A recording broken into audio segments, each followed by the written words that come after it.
So the current status of the car is I think we have the water neck O-ring leaking.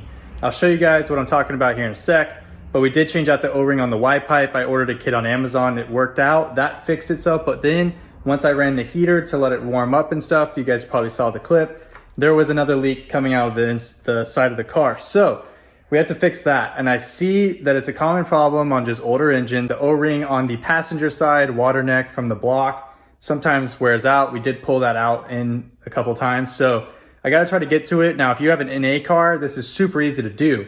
If you have a Whipple, you have the Whipple in the way. So it's not so easy. I don't know if you guys can see it, but you see that Allen head right there, way down there? That's the Allen head I gotta take off. And it also comes off with this big old hose right here. So this hose is down into that, connects into there, and that's what we gotta try to take out and replace the O-ring on. So we're gonna see if we can get that done without making a huge mess, because now there's coolant in the system.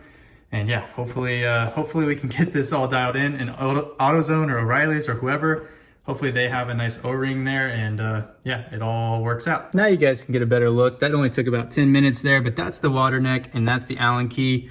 I think usually that is a 8mm or 10mm bolt, but I got these ball-headed Allens today from the Home Depot. So we're gonna go ahead and try to use those so that way I can get in there, take off that water neck and check the O-ring. So hopefully that right there, see that puddle down there? I'm thinking that puddle onto the left of the black, I think that's gonna be our problem. There's some careful finagling. We got that O-ring or the water neck out, and we can check out that O-ring. Looks pretty well gone, like it needs to be replaced.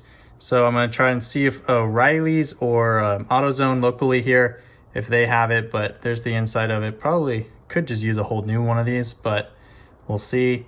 Maybe they have this whole thing in stock, so I'll bring this with me just in case, and we'll check out this O-ring. But yeah, I think that might have been our issue. There's the coolant coming out of the head there, but in the valley, like in that dark spot right there, my finger's at, there's a bunch of coolant in the valley, and it was leaking out through the back of the engine through a weep hole. So I'm hoping that this is why, because the new one is on the other side. And it kind of makes sense because there was a little bit of liquid around there. So hopefully we can maybe just get a new one of these. Riley's saved the day. This is the old O-ring, which I guess used to be red all around, and now it's black, or it was black all around and now it's red. I don't know. But you can see it's all worn out, and also it's kind of like flattened on the edge. It's not rounded out anymore. But I went to O'Reilly's, they had this O-ring, which I just lubed up. I'm gonna clean off all this fuzz that you could probably see on it from my rag. Yeah, and then we're gonna reinstall it. You definitely wanna lube up your O-rings. He also said this is nitrile, so it should be fine for the coolant. Actually, it will be fine for the coolant. And then also had to do a little clearancing there on this water neck. But yeah, I'm gonna lube it up, stick it in there, and hopefully this will fix that leak. About to start her up, and then we're gonna have to immediately back up because the fumes, so. There it started, backing her up. No throttle, no throttle. It's doing its warm-up thing. I'm just using the hill basically to roll me back.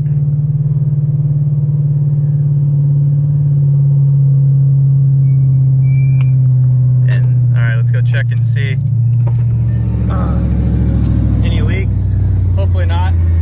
We'll also need to turn on the heater here in a little bit, but I'm gonna at least just check. I'm gonna go ahead and let it warm up for about 5 minutes or so. Once the oil temperature says normal, which is really just barely hitting the green on the little dash. Once it does that, I'll turn on the heater, and that'll get the coolant flowing, and then hopefully we'll be able to tell if there's any leaks, because it was dripping like hardcore within about 5 minutes last time. It is saying right there we have a check engine light, so I'm gonna go ahead and read the code and see what it says here real quick. There's the codes there. That one. Oh, a whole bunch of them. I feel like this is an issue or something. Maybe something with the, I don't know, with the tune maybe. I don't know, I'm gonna clear them all here, and we'll see if it comes back once we restart. We have it idling after clearing the check engine lights. Let's make sure that didn't pop back on. No check engine, but we do have some drippage, but again, there is coolant in my valley. So that could be that, because I'm on an angle. So you can see it dripping right there. That could be the old stuff. I'm gonna keep an eye on it. Just make sure, because it'll, if it's new, it'll be coming out very, very fast. Underneath the car, it's now leaking from 2 different spots. down. Actually, the second one just got started, so it must be leaking from 2 spots. We have coolant leaks somewhere. Might have to take off the head unit and figure that whole thing out, but that sucks. So I'm probably just gonna pull it in the garage, clean up this mess, and see what we can do. I mean, we had some coolant in the valley, but I don't know about that much coolant in the valley. So, dang it. I don't know where this other coolant leak is coming from. It's not one thing, it's another. This is all because I obviously did it myself, so I'm trying to learn as I go here. I'm not a professional, so it's gonna take a little bit of time, but dang, we're so close. It's just this stupid coolant leak, man. You gotta figure that whole thing out. And yeah, that's definitely not a small leak, and I don't think this is all that was just left sitting there in the valley. It looked like it was spewing out of 2 spots. Unless there's, I mean, that's where my transmission probably was, unless it was spewing on both sides, but dang it, man. So I had to call in the ringer, Jason. So if you guys need him, I'll link to his contact information down below. But we figured it out, or at least we think we did. This is the water neck that it comes with in the kit, which is a new one, more like the 15 up cars. And what we found is it was leaking from there, which is why it was in my valley going through that weep hole there. So we cleaned all that up, and I think we're gonna be good to go. He had to clean the surface of it. I guess there was some old corrosion there, and so it wasn't seating right. And yeah, that's probably why. But we have the head unit off and everything, so we're hoping that's pretty much it. We're about to install the head unit, connect everything up, and hopefully fill it up with coolant and be good to go for the first drive. Right now we are data logging the idle. As you can see there, it says SD log 0025. So that's gonna be my data log there. It's idling, so they want an idle for 3 to 5 minutes. So we're gonna set the timer for 4.5 minutes, which I already did. So we're doing that right now, and then we're gonna have to rev it. And you just follow the steps in the email that Lund Racing provides you, but Jason seems to have fixed everything. It seems like he didn't even have to add that much coolant, it looks like. But yeah, everything's looking good so far, so fingers crossed on that. But yeah, we're gonna let it idle, then do the data log, and then we'll send it off to Lund. Today is Sunday night, so Monday, start a business, maybe midday or something, they'll send another tune, and then we can data log that one for them tomorrow, and then we'll start to dial it in. But yeah, it's coming along. So we just finished up the first data log, and we're at the trusty Chevron with the best lighting. And we have the car just idling here. Just finished it up. Everything went smoothly. No check engine light. Kept it under like 5,000 RPMs because the tune is limited. It is idling a little high, but I think that's the base tune. But everything is looking good right now. The car's looking good. It's running right. It's just a base tune. Like I said, I'm not going to be getting on it or getting crazy with it. But it's at least looking and sounding right. It's not leaking out of the bottom anymore. All the valleys are nice and clean. I double checked those. Yeah, these are getting hot. I just have a few other things I gotta check once it cools off, but it's coming along pretty good. It feels really good knowing that my buddies and I, we all did this. We worked together. Jason, Oscar, Sabir, all 3 of them. I could not do it without them. So to do this, it's a really cool experience to supercharge your car. Wouldn't recommend it if you've never done like mechanical work before. Like, I've had some experiences, but it definitely requires a lot of tools and a lot of knowledge. I'm so thankful for Jason, Sabir, and Oscar for helping out. It would have taken me like a week and a half or something if I had to do this myself. And plus I probably would have done some things incorrectly, so they double checked my work and everything. So it's just one of those memories, and that's what cars are all about. And that's why I started vlogging, is I did it because I wanted to record what my friends and I did together in the garage. So that's why I do it. I would have done it anyways, whether or not it's paid for or whatever, by ads or whatever. I would do this stuff anyways. I started with the Ford Focus that no one gave a crap about, and then here we are with this.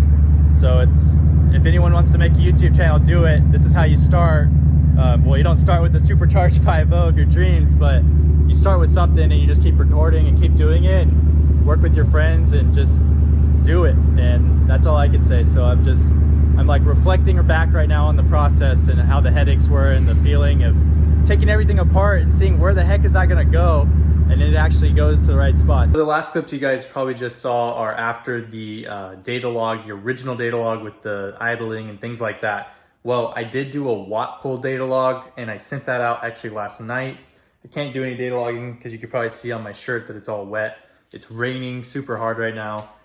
So I can't do a watt pull or anything, but I don't need to anyways, because last night, Brandon, my calibrator over at Lund, he just found out that my O2 sensors, my upstreams were not reading, so I need to replace them. If you guys see, I had that check engine light with all those codes. Jason and I kind of went through that. We added an add-a-fuse, kind of worked with the fuse box a little bit, because all of those check engine light codes, they're all on the same circuit, and he knew that. So we kind of worked through the electrical there, got that cleared out. It hasn't popped back up, but because that was my O2 heater, you guys saw all those codes, I think it might have fouled out my plugs, or maybe my plugs were on the verge of fouling out, because it is 100,000 miles with stock OEM plugs, O2 sensors, I mean, not plugs, but O2 sensors. So maybe it was just time for them to get replaced, because it has been tuned and all that pretty much its whole life, I would assume. So yeah, that was really the last clip there. I really didn't record the watt because I could only rev to like 5,000. So I didn't really record it there. It was just a real quick, like, what? It just happened fast. Like, it really wasn't anything exciting to put on the vlog anyways. It was super dark out, but I wanted to get that out. But Brandon saw that my O2 sensors need to be replaced. So I'm placing an order with CJ Pony Parts on that. So CJ Pony Parts is gonna try to get those out for me as soon as possible. So yeah, shout out to them for getting me quick shipping and allowing me to place that order. Speaking of CJ Pony Parts in this video, I just wanted to shout them out because they wanted to give me basically a $200 gift card to spend in their store.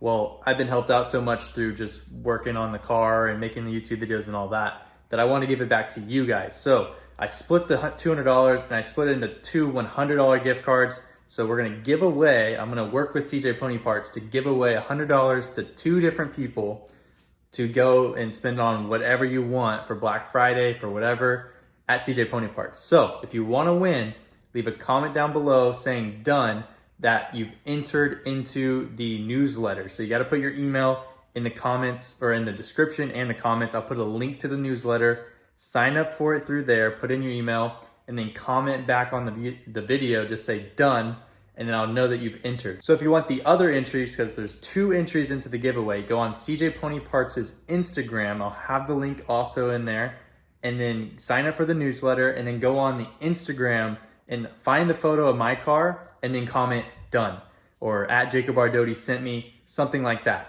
Just so that way they know that you commented, and then we are together gonna randomly pick two people, one from YouTube comments and one from the Instagram comments, and they're gonna win. So we'll contact them just through those channels and try to figure it out. Well, we should have your email in there if it kind of matches. But yeah, we're gonna give those away. So that'll be completely free to you guys. Just enter like that, and then you guys have a chance to win $100 gift cards up to $200. I mean, you could win both. It's totally random, but that would be pretty crazy. That's all. I just want to say that. So shout out to CJ Pony Parts. I just wanted to pass that along to you guys, and thank you guys so much for all the support. We're going to get this thing dialed in with O2 sensors, another tune, but I'm going to go ahead and wrap it up right here. As always, I hope you guys enjoyed. If you did, then please comment, like, and subscribe, and I'll catch you guys next time.